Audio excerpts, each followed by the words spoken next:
الزلف اللون. مساء الخير عليكم. Bonsoir mes amis. Et nous voici encore face à face. Et j'espère vous donner plusieurs émissions afin de participer, à faire connaître l'histoire de notre pays à nos jeunes et aux moins jeunes, pourquoi pas, et à tout le monde, pour compléter l'histoire de la pénétration des Deshrat. J'ai oublié à un moment donné de citer c'est Mohamed Boudiaf, le 4e personnage qui se trouvait au Caire, qui avait rejoint la délégation extérieure qui était composée de Ben Bella, Khidr, Aït Ahmed, Allah yarhamhum, et Boudiaf, qui les a rejoints en quittant l'Algérie vers la Suisse le 27 octobre 1954 avec la déclaration du déclenchement de la révolution dans sa poche, direction Le Caire pour annoncer au monde entier le déclenchement de la lutte armée du peuple algérien. Donc c'est Mohamed Boudiaf, il est parti le 27 octobre. Et je tiens à souligner qu'il nous a donné rendez-vous. Quand il dit qu'il nous a donné rendez-vous, moi j'y étais pas. Qu'on s'explique, moi j'ai rejoint la révolution en 1955. Mais il a donné rendez-vous à ses pairs de se rencontrer et faire le point du déclenchement en début 1955. Et il a même donné le mois. Janvier 1955, نتلاقاو الخاوة في الجزائر au باش نديرو le point. J'ai souligné aussi qu'au déclenchement, Ben Mehdi, Rabbi yarhamou, a sûrement fait le coup de feu le 1er novembre. Mais par la suite, il est rentré sur Alger. Est-ce qu'il avait une autre mission? Parce qu'il n'est plus retourné à la zone 5. Est-ce qu'il s'est entendu avec Boudiaf pour coordonner les autres zones? Je ne sais pas. De toute façon, je profite de cette émission pour interpeller nos historiens de faire des recherches sur Ben Mehdi Rabbi yarhamou. Parce que son rôle par la suite a apparu avec la venue, avec la libération de Abdel Ramdan et son engagement avec la révolution à partir de 1955. Il faudrait qu'on sache Ben Mehdi s'il n'avait pas un autre ordre de mission. Le déclenchement s'est fait. La révolution marchait. Je suis arrivé, puisque vous m'avez posé la question, de raconter un petit peu, de connaître Azz-Din. Moi, je commencerai par une action militaire. Oui, une action militaire que j'ai vécue. Malheureusement, ma première action militaire, dirigée par un grand patriote, اسمه جباح, il est de Maison de Carré. Cette action, c'était d'attaquer un village qui s'appelait à l'époque La Périne.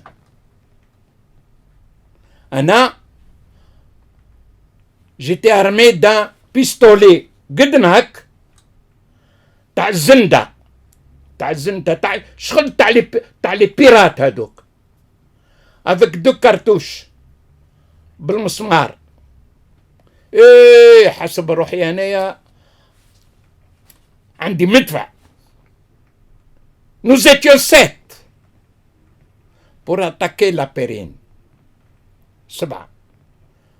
وصلنا حتى لا بيرين، دخلنا في الفيلاج، مش عارفين وين ساكنين لي بيي نوار الفرنساويين يكلموا، مش عارفين وين ساكنين القومية، مش عارفين وين ساكنين العسكر. الضوء شعل 14 جوية يا صاحبي.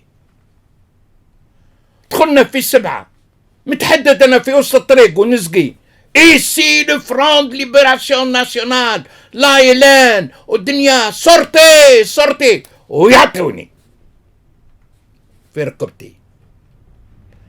سيتي ما بريميير بليسير في الجبل. عيسى الشاوي عطاوها ب7 حبات في فخادو وجبح استشهد. رحنا في 7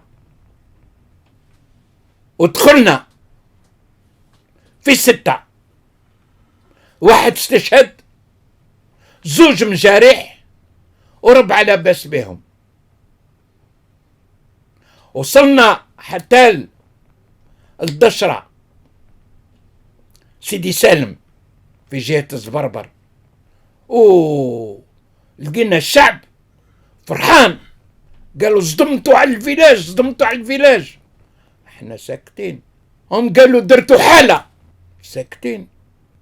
وكنتوا في قوة، اصحابي قالوا كنا في قوة. جاسي محمد مسؤول نتاعنا يومين من بعد، il nous a félicité، شكرنا، قال vous avez réussi à faire entendre la musique de la révolution، أو الشعب فرحان بكم. قلت له سي محمد نجم نهدر؟ قال لي تفضل. قلت له أنا نظن اسكو سي ان échec. رحنا في 7، aucune information sur le village، aucune information où l'ennemi se trouvait، يعني situé où se trouvait l'ennemi.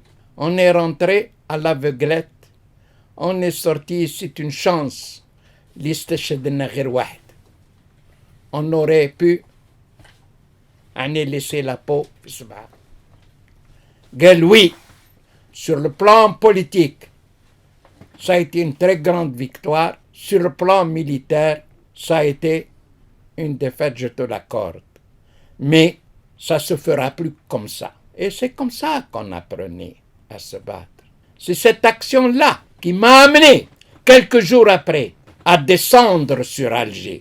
Mes responsables عمران وسي محمد بعتوني الجزائر.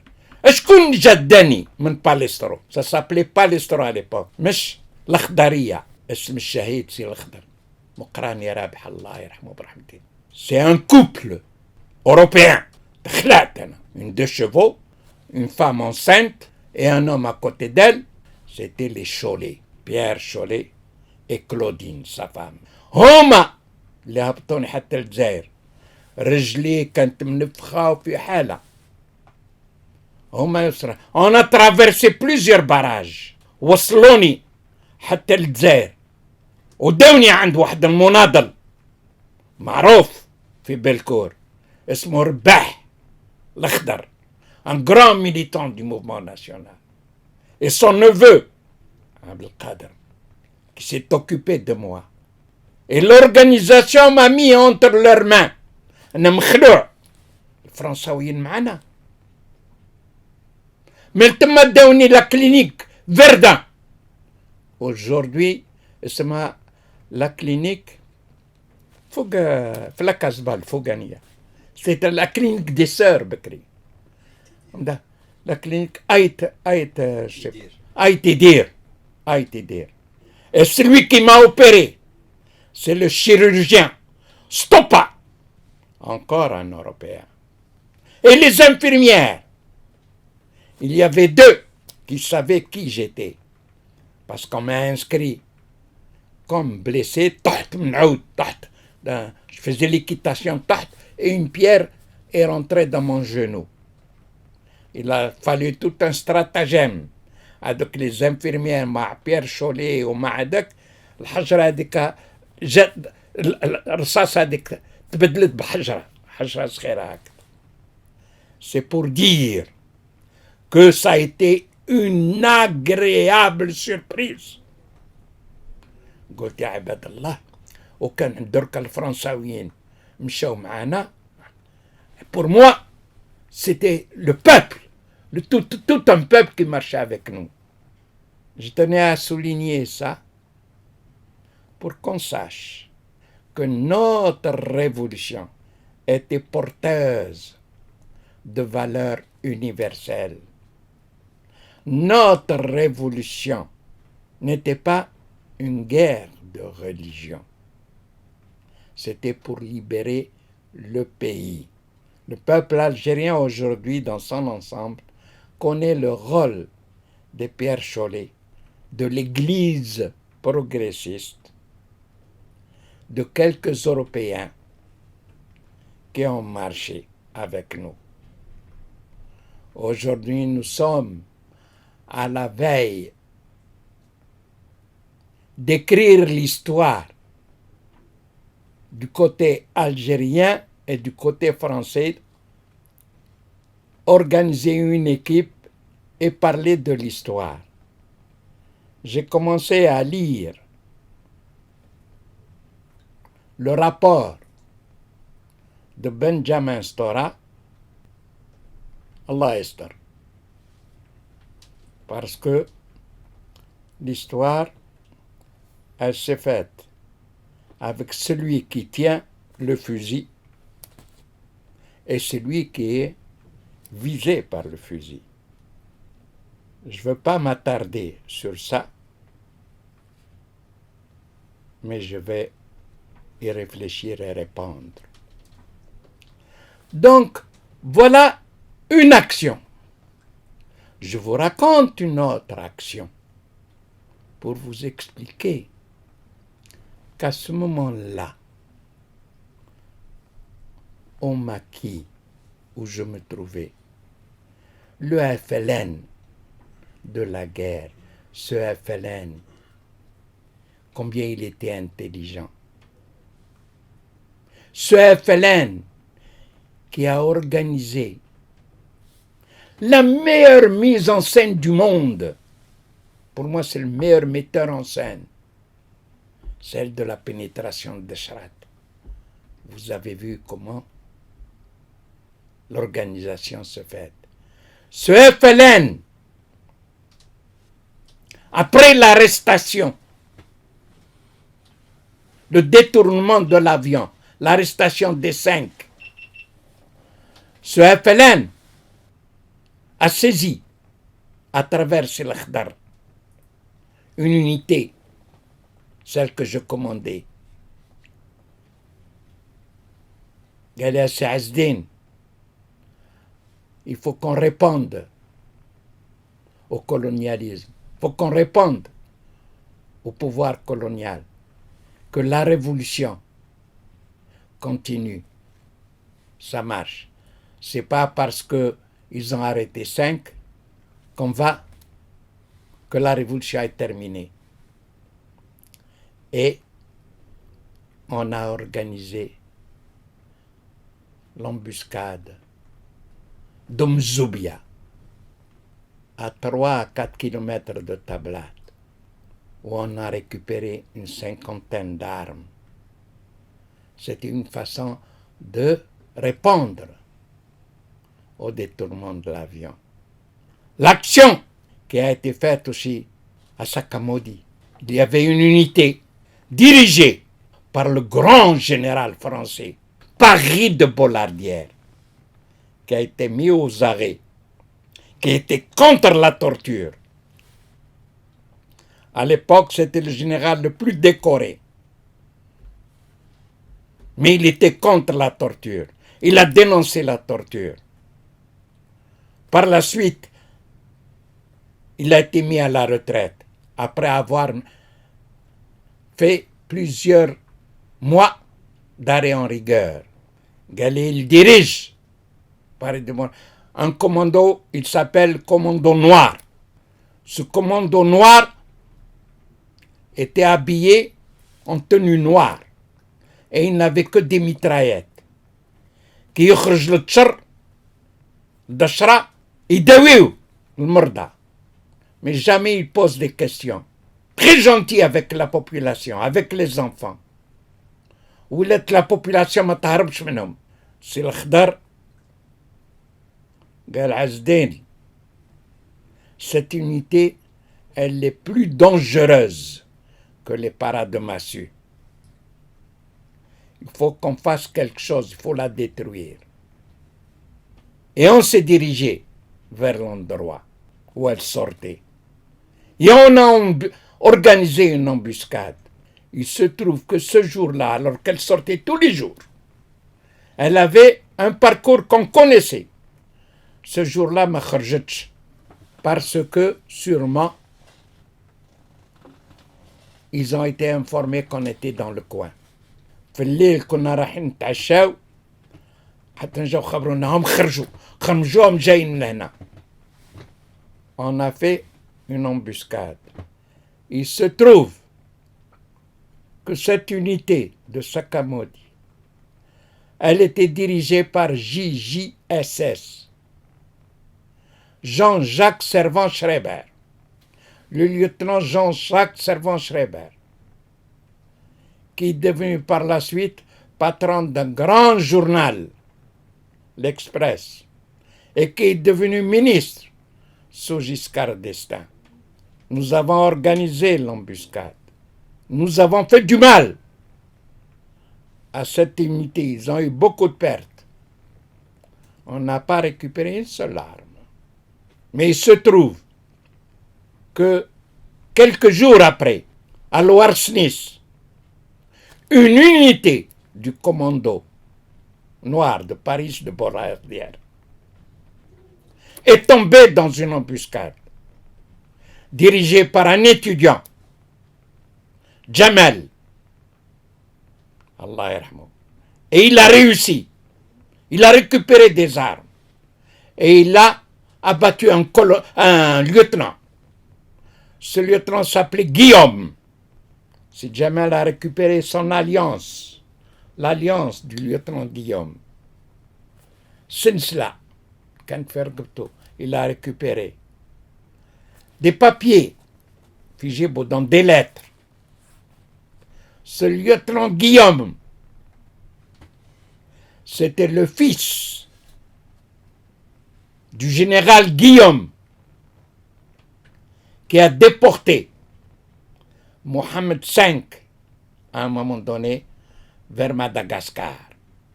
Les effets de ce lieutenant Guillaume ont été remis au conseil de Wilaya.